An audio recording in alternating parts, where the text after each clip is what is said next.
Good afternoon. Welcome back to Passionate World Talk Radio Network, a wholly owned subsidiary of Global Media Network, LLC, to educate, to enlighten, to entertain.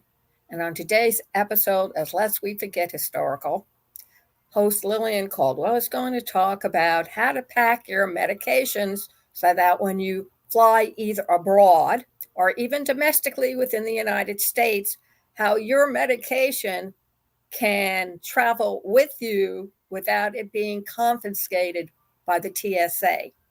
Now, most people who are on the internet, whether they're using their laptops or computers or even their cell phones or tablets, will see a lot of information now on what a TSA agent, or the first time he sets his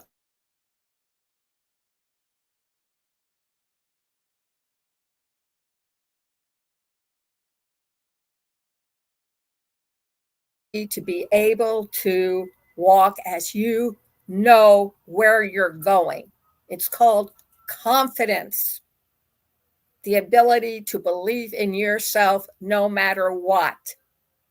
Because if you project the image that you're capable of taking care of yourself and that you're not afraid, in quotes, there's no reason for you to be afraid. You're in your airport.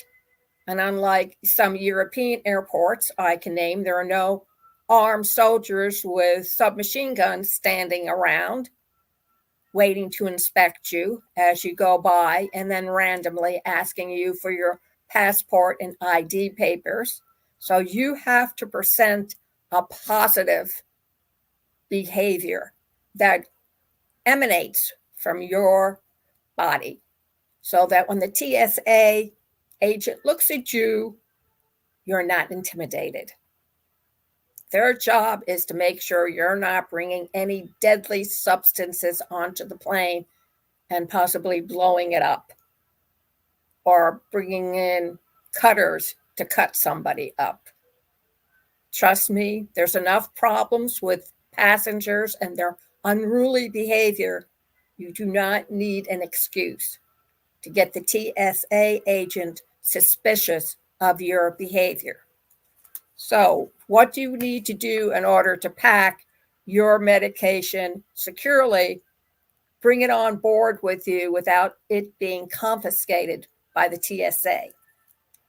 The TSA will allow you to bring your medication onto a plane, either in your pocketbook, a carry-on, or checked baggage, one of those over-the-shoulder folder holders that you can hoist easily above your head and put it in the overhead.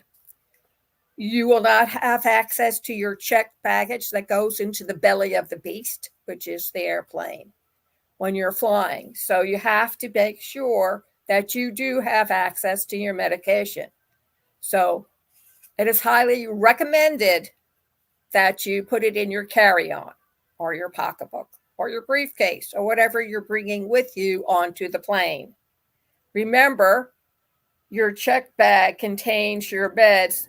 Get lost, then your medication is lost. So you want to keep it with you. If you're carrying a camera and you have a camera case and that's all you're carrying on, you may want to put it in your camera case. There's always plenty of room.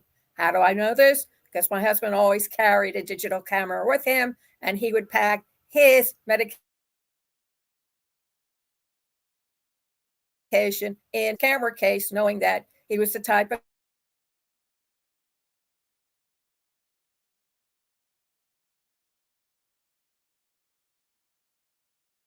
in the evening before he went to bed.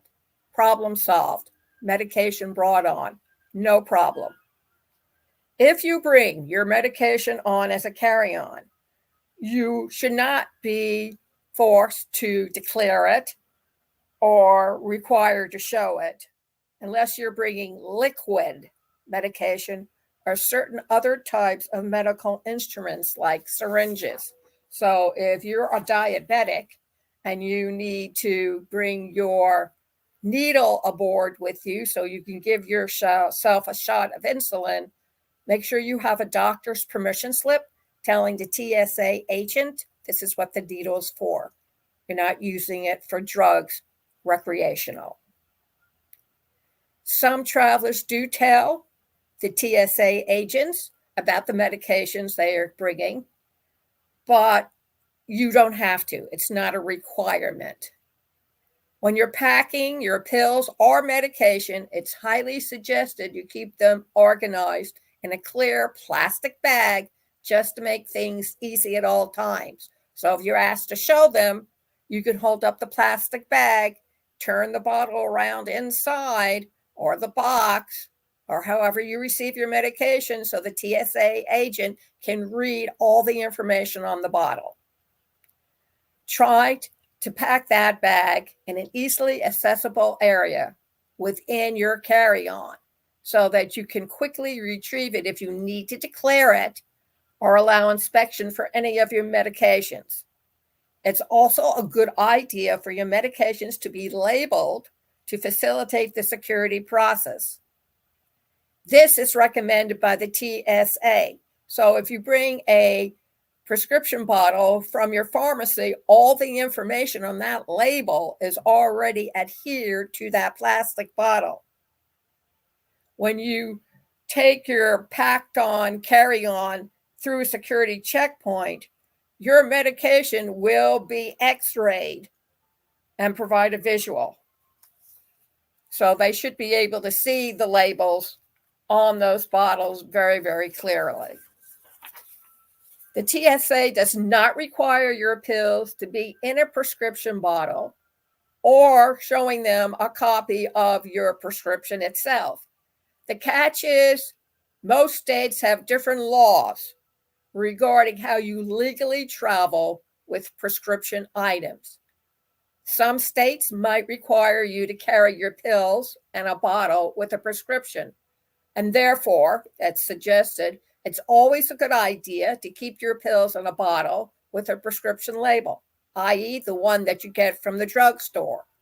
Whether it's mailed to you, you pick it up, or somebody brings it over for you. Or if you don't remember that, keep the original, take a picture with your cell phone of the prescription that the doctor gave you so you can show it to the TSA agent should he or she question you. The other thing, if you're traveling abroad, many countries have very strict rules about what you're allowed to bring in as prescription medication. So make sure you do your research on Google or call up your embassy in Washington and find out what the latest laws are in those particular countries before you leave the USA. Some might require you a letter from a physician, and some countries, such as those in the Middle East, they have very strict laws regarding bringing in certain types of medication. I remember my father telling me that when he had to go into some of the Arabian countries, one as a natural gas and oil and gas consultant, he had to get a letter stating that he was Christian. Otherwise, they wouldn't have let him in the country at all. And by the way, it's not difficult to find stories about U.S. tourists getting locked up abroad in prison for bringing medication through the airport. So one of the things you need to do is go over to the Travel International with Medication and find out what they recommend and what they suggest.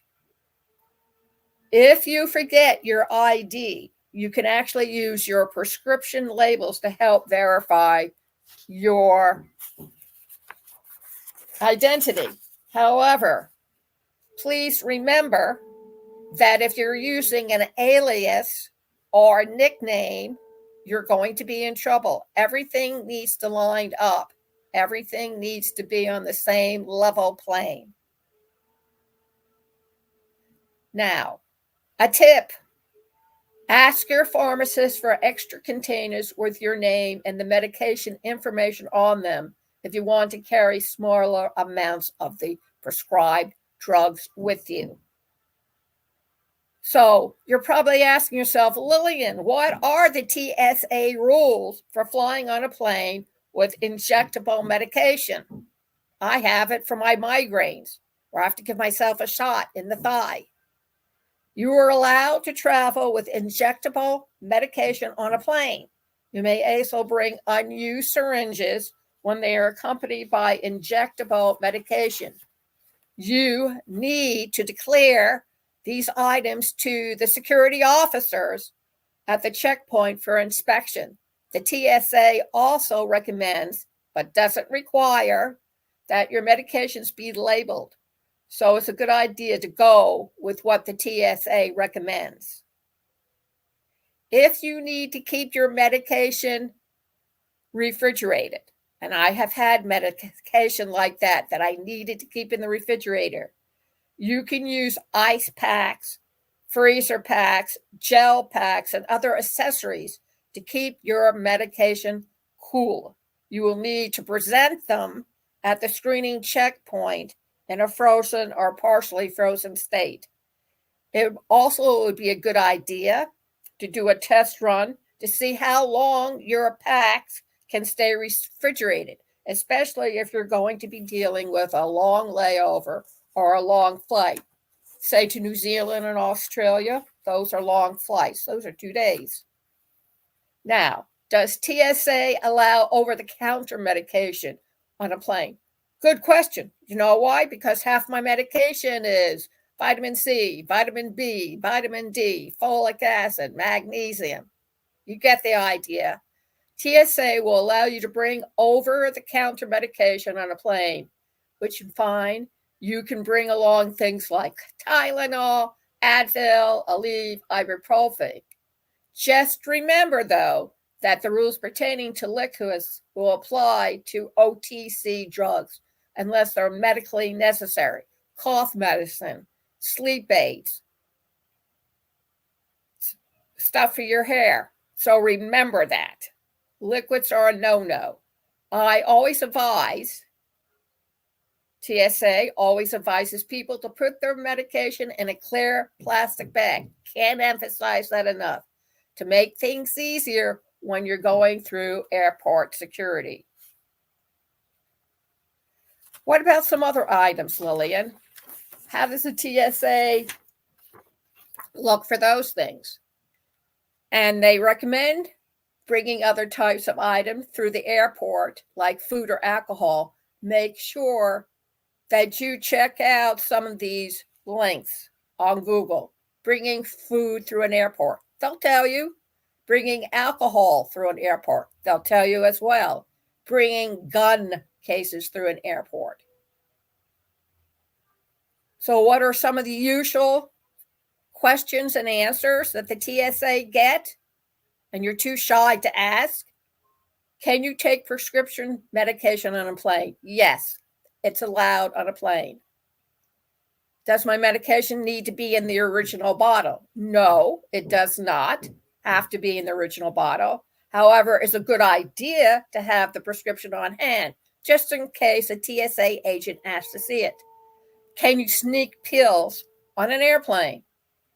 They advise you to be upfront about bringing medication through security, especially because TSA is pretty flexible about what medications you can bring through, and all medication must be screened.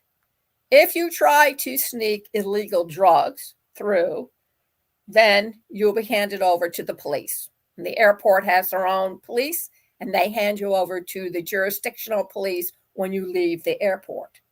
Can I take a pill organizer on a plane? Yes, you can.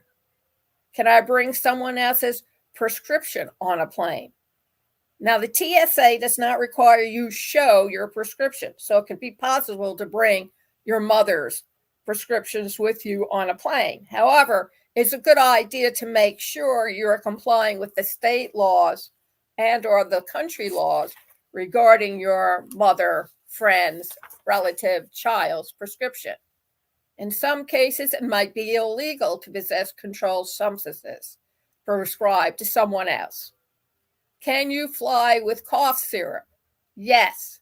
Cough syrup is considered a liquid, so you should declare it when going through TSA. especially if it's above 3.4 ounces. Can you bring testosterone gel on a plane? Yes, you can bring testosterone gel on a plane. While you may not need your prescription, it never hurts to bring your own. Can I bring needles on a plane? The TSA states used syringes are allowed when transported in sharps disposal container or other similar hard surface containers. Unused syringes are allowed when accompanied by injectable medication.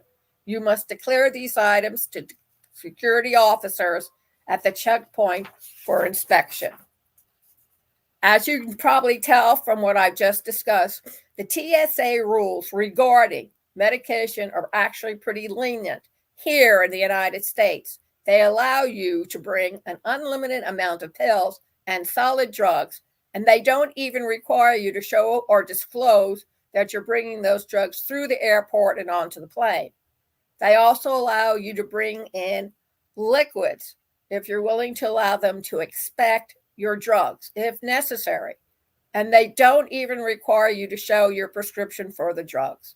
Therefore, if you're planning to travel through the airport with your medication, you may not have as difficult time as you may imagine. Something for you to keep in mind, and remember, don't make trouble. Trouble comes along very easily without any help from you. So just remember, you're in good hands with yourself, your common sense, and having all the necessary detailed information you might need when boarding a plane. Thank you very much for listening to Lest We Forget Historical, talking about taking medication with you through security and onto a plane. It's a little more difficult depending where you are in Eurasia.